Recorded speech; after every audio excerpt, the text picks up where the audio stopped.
இடுமருந்து அப்படி வச்சிருக்காங்கன்னா, இடுமருந்துங்கும்போது வசியத்துக்காக பயன்படுத்தப்படுற மருந்து. வசியம்ங்கிறது நல்லதுக்கும் பண்ணலாம், கெட்டதுக்கும் பண்ணலாம். மூலிகையில குடுக்கறது நமக்கு எந்த பெரிய அளவுல பாதிப்புகள் இருக்காது.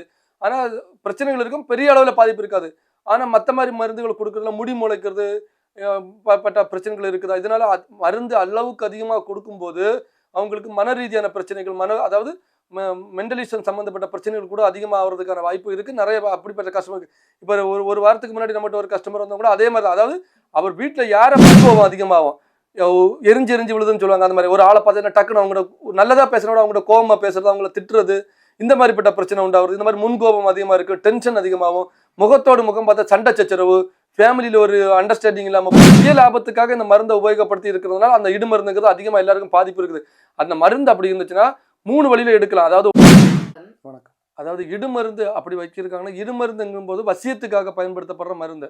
வசியம்ங்கிறது நல்லதுக்கும் பண்ணலாம், கெட்டதுக்கும் பண்ணலாம். கணவன் மனைவி இப்ப பிரிஞ்சிருக்காங்கன்னா, அதுக்கு நமக்கு வசிய மருந்து பண்றது, அது நல்லதுக்கு பண்றது.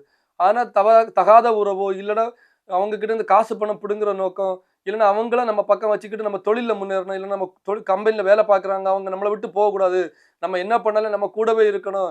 அந்த மாதிரிப்பட்ட பல காரணத்துக்காக இப்ப இடுமருந்து குடுக்குறது. ஏன்னா மருந்துங்கிறது ஈஸியா கிடைச்சிருது. கம்மியான ரேட்லயே மருந்து குடுக்குறதுக்கான ஆளுகள் இருக்காங்க. சில மருந்துகள் என்ன பண்ணணும்னா, மூலிகையில குடுக்குறது நமக்கு எந்த பெரிய அளவுல பாதிப்புகள் இருக்காது. ஆனா பிரச்சனைகள் இருக்கும், பெரிய அளவுல பாதிப்பு இருக்காது. ஆனா மத்த மாரி மருந்துகள் குடுக்குறதுல முடி முளைக்கிறது, பட்ட பிரச்சனைகள் இருக்குதா? இதனால மருந்து அளவுக்கு அதிகமா குடுக்கும்போது, அவங்களுக்கு மன ரீதியான பிரச்சனைகள், அதாவது மெண்டலிசம் சம்மந்தப்பட்ட பிரச்சனைகள் கூட அதிகமா ஆகுறதுக்கான வாய்ப்பு இருக்கு. நெறைய அப்படிப்பட்ட கஸ்டமர் இப்ப ஒரு வாரத்துக்கு முன்னாடி நம்மட்ட ஒரு கஸ்டமர் வந்தவங்க கூட அதே மாரி தான். அதாவது அவர் வீட்ல யார பார்த்தாலும் சண்டை. அந்த பர்ட்டிகுலரான அந்த நம்பர தவிர, வேற யாருகிட்ட அவர் பேசினாலும் அவருக்கு ஆகாது. நல்லா பேசினாலும் அவரே ஒரு இத விட்டு சண்டைய விட்டு போய் அவங்க வீட்ட விட்டு போறது. வீட்ட விட்டு சுத்தமா கிளம்பி போய் வெளியிலேயே ரூம் எடுத்து தங்கி, ஆனா வருமானம் அவருக்கு இருந்தாலும் வீட்டுக்குன்னு ஒரு இது பண்ணாம வெளியிலேயே சுத்தமா போயிட்டாரு. போய் அவங்க கூட இருந்து அவங்களுக்கு அவங்க கிட்ட எந்த ஒரு எதிர்பார்ப்பும் கிடையாது. ஆனா அவங்க எப்போ காசு கேட்டாலும் குடுக்குற மாரி, இந்த மாரிப்பட்ட ஒரு சூழ்நிலையில அவர் மாறிட்டாரு. இடுமருந்து நமக்கு எப்படி இருக்குதுன்னா, எப்படி கண்டுபிடிக்கலாம்னா, இடுமருந்து குடுத்தோம்னா ஃபர்ஸ்ட் குடுத்த உடனே ஒரு 10 நாள், 1 மாசத்துலலாம் எதுவும் தெரியாது. நாள் போக போக போக அடிவயிறு வலி குடுக்க ஆரம்பிக்கும். கொஞ்சம் கொஞ்சமா வயித்து வலி குடுக்க ஆரம்பிக்கும். அடிவயிறு வலி, முதுகு வலி, கேஸ் ப்ராப்ளம் உண்டாகும். அப்புறம் நெஞ்செரிச்சல், சாப்பாடு ஜீரண கோளாறு. கொஞ்சம் சாப்பிட்டோன்னே வயிறு திகட்டும், அதான் நெஞ்சுக்கு மேல நிக்கிற மாரி இருக்குது. சாப்பிட்டு கொஞ்சம் சாப்பிட்டோன்னே நமக்கு ஒரு வாமிட் வர மாரி ஒரு ஃபீலிங்கு, இது மாரி இருக்கும். அதுக்கப்புறம் முன்கோபம் அதிகமாகும். எரிஞ்சு எரிஞ்சு விழுதுன்னு சொல்லுவாங்க. அந்த மாரி ஒரு ஆள பார்த்தீங்கன்னா டக்குனு அவங்களோட நல்லதா பேசுறத விட அவங்களோட கோவமா பேசுறது, அவங்கள திட்டுறது, இந்த மாரிப்பட்ட பிரச்சனை உண்டாகுது. இந்த மாரி முன்கோபம் அதிகமா இருக்கு, டென்ஷன் அதிகமாகும். முகத்தோடு முகம் பார்த்தா சண்டை சச்சரவு, ஃபேமிலியில ஒரு அண்டர்ஸ்டாண்டிங் இல்லாம போறது, பிள்ளைகள பார்த்தா ஒரு பற்று பாசம் இல்லாத போறது. இதுக்கெல்லாம் காரணம் இந்த இடுமருந்து. அதாவது நம்மளுக்கு ஒரு ஆளை நம்ம வசப்படுத்தணும், அவங்க கிட்ட இருந்து ஏதாவது ஒரு இதை எதிர்பார்த்து நம்ம சம்மந்தப்பட்ட பொருளை அதுல இது பண்ணி இந்த மருந்து கொடுப்போம். இந்த மருந்தை வாங்கி நீங்க அவங்களுக்கு கொடுக்கும்போது என்ன பண்ணுதுன்னா, நல்லதுக்கு கொடுக்கும் போதுச்சுன்னா நம்ம குடும்பத்தோட நல்ல ஒற்றுமையா பாசமா போறாங்க. மத்த மாதிரி இது யாருக்காவது கொடுத்தாங்கன்னா அவங்க மேல பாசம் ஆகுறதுனால உண்மையான குடும்பமா வாழ்றவங்களுடைய வாழ்க்கை நிறைய சீரழிஞ்சு போகுது. இதுல இப்ப இடுமருந்துங்கும் போது அதிகமா இப்ப நமக்கு ஒரு 100 கால் வருதுன்னா அதுல ஒரு 50 கால் இந்த இடுமருந்து சம்பந்தப்பட்டது, இந்த வசியம் சம்பந்தப்பட்ட பிரச்சனை தான் வராங்க.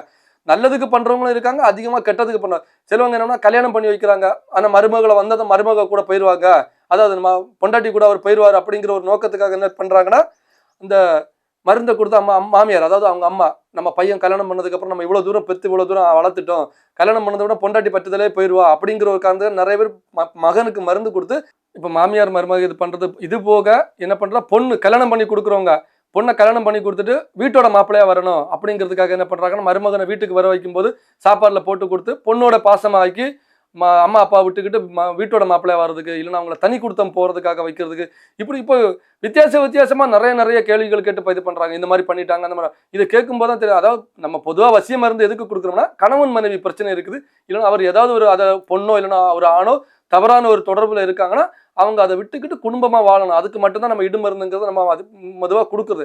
ஆனா இப்ப பாக்குறது பாத்தீங்கன்னா நிறைய விஷயங்களுக்காக, அதாவது பிரச்சனை இருக்கு. இப்போ அவங்க பேச்சு மட்டும் கேட்டு மருமகளை ரொம்ப கொடுமைப்படுத்துறாங்க, இல்லைன்னா பொண்ணு ரொம்ப கொடுமை, இந்த மாதிரி ஏதாவது இருந்தா கூட நம்ம பண்ணலாம். ஆனா இப்ப நிறைய பேர் என்னன்னா தன் சுய லாபத்துக்காக இந்த மருந்தை உபயோகப்படுத்தி இருக்கிறதுனால அந்த இடுமருந்துங்கிறது அதிகமா எல்லாருக்கும் பாதிப்பு இருக்குது. அந்த மருந்து அப்படி இருந்துச்சுன்னா 3 வழியில எடுக்கலாம். அதாவது ஒண்ணு வாமிட் பண்ணி எடுக்கிறதுக்கான ஒரு வழி இருக்குது, இன்னொன்னு ஊதி எடுக்கிறாங்க. ஊதி எடுக்கிறது நம்ம பண்றது கிடையாது, அது ஊதி எடுக்கிறதுக்கான இடங்களும் இருக்குது.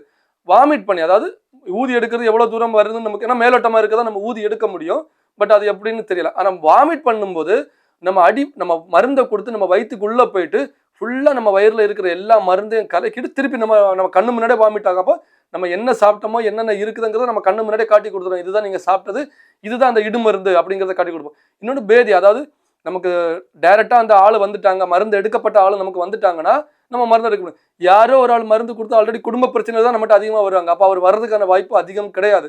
அவங்க ஒத்துக்க மாட்டாங்க அப்படி ஒரு மருந்து இல்லைன்னு. அப்படி வராத பட்சத்தில் நம்ம என்ன பண்ணோம்னா அவங்கள தெரியாமலே, அதாவது நம்ம யாருக்கு கொடுக்குறோமோ அவங்களுக்கு தெரியாமலே இந்த மருந்தை சாப்பாடுல நம்ம கொடுக்குறத மிக்ஸ் பண்ணி கொடுத்துட்டோம்னா அது என்ன பண்ணோம், பேதி ஆகும். அதாவது லூஸ் மோஷனோ இல்லைன்னா பேதி ஆகுறது மூலமா அந்த மருந்து சுத்தமாக வெளியில போயிடும். இது 3 நாள் அப்படி கண்டினியூ ஆகும். ஒரு சிலவங்களுக்கு ஒரே நேரத்தில் பேதியில தீரும், சிலவங்களுக்கு 2 நாள் 3 நாள் கூட இருக்கும். அந்த மருந்து சுத்தமாக வெளியில வந்துடும். நம்ம மருந்து கொடுக்கவும் செய்கிறோம், எடுக்கவும் செய்கிறோம். நல்ல காரியத்துக்காக இருந்தோம்னா கண்டிப்பாக அதை நான் செய்து கொடுத்துட்டு தான் இருக்கிறேன். எடுக்கிறது நல்லது கெட்டது இல்லை. யாருக்கு மருந்து எடுக்கணும்னாலும் நம்ம கிட்ட வந்தால் மருந்து எடுத்து கொடுப்போம். நம்ம கொடுக்குற மருந்து நமக்கு நல்லா, அதாவது கணவன் மனைவி உறவோ இல்லைன்னா அம்மா பையன் இப்போ வீட்டுக்கு ரொம்ப பிரச்சனை பண்ணுறா, வீட்டுக்கே வாரது கிடையாது, இல்லைன்னா வேறு தகாத உறவில் போகிறோம், இந்த மாதிரி ஏதாவது ஒரு சம்திங் ஏதோ ஒரு ப்ராப்ளமாக நம்மக்கிட்ட வந்தாலும் கண்டிப்பாக நம்ம மருந்து கொடுத்து அவங்கள நல்வழிப்படுத்துறதுக்கான வழி நாங்கள் பண்ணி கொடுத்துட்டு இருக்கோம்.